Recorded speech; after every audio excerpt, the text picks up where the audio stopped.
Chairman Korangi town حاجی محمد نعیم شیخ، جو کہ اپنے ٹاؤن کو ماڈل اور گرین کلین بنانے کے لیے دن رات مصروف عمل رہتے ہیں، آج بھی وہ عملی طور پر مصروف عمل رہے۔ چیئرمین کورنگی ٹاؤن محمد نعیم شیخ نے سیکریٹری اطلاعات ضلع Korangi Ahmad Raza, vice chairman union counsellor عمر فاروق کے ہمراہ کے ڈی اے اور واٹر اینڈ سیوریج کارپوریشن کے وفد کے ہمراہ 13,000 روڈ کی ازسر نو تعمیر کے سلسلے میں روڈ کا دورہ کیا۔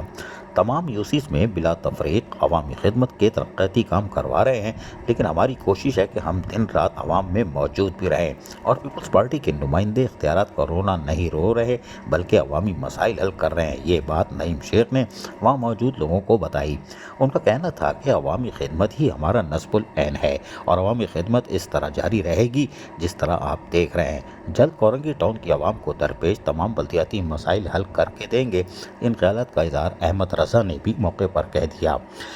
حاجی محمد نعیم شیخ نے جہاں شارع کی تعمیر سے پہلے کاموں کا معائنہ کیا، وہیں پر اپنی ہدایتیں بھی جاری کی کہ کام کو اس طرح کیا جائے تاکہ لوگوں کو بھی زیادہ تکلیف یا زحمت نہ ہو، لیکن شارع کی تعمیر کے بعد جس طرح بہتر سفری سہولتیں میسر آئیں گی، یہی ہمارا کام ہے تاکہ بہتر سفری سہولتیں فراہمی کے ساتھ ساتھ ہم یہاں پر یقینی طور پر گرین بیلٹوں کو آباد کریں گے تاکہ سفر کے دوران خوشنما ماحول بھی ملے، جس سے ایک صاف ستھرا ماحول میسر آئے گا، دھول مٹی سے بھی نجات ملے گی اور یقینی طور پر آس پاس کے اہل مکین جو رہتے ہیں، خواتین، بچے، بزرگ، ان کو بھی سکھ کا سانس ملے گا۔ ہماری کوشش ہے کہ شارع سے جس طرح تعمیر مکمل ہوگی اس سے لوگوں کے ساتھ ساتھ کاروباری لوگوں کو بھی سہولتیں میسر آئیں گی۔ عزیز عارف، KBS بلدیاتی نیوز، کراچی۔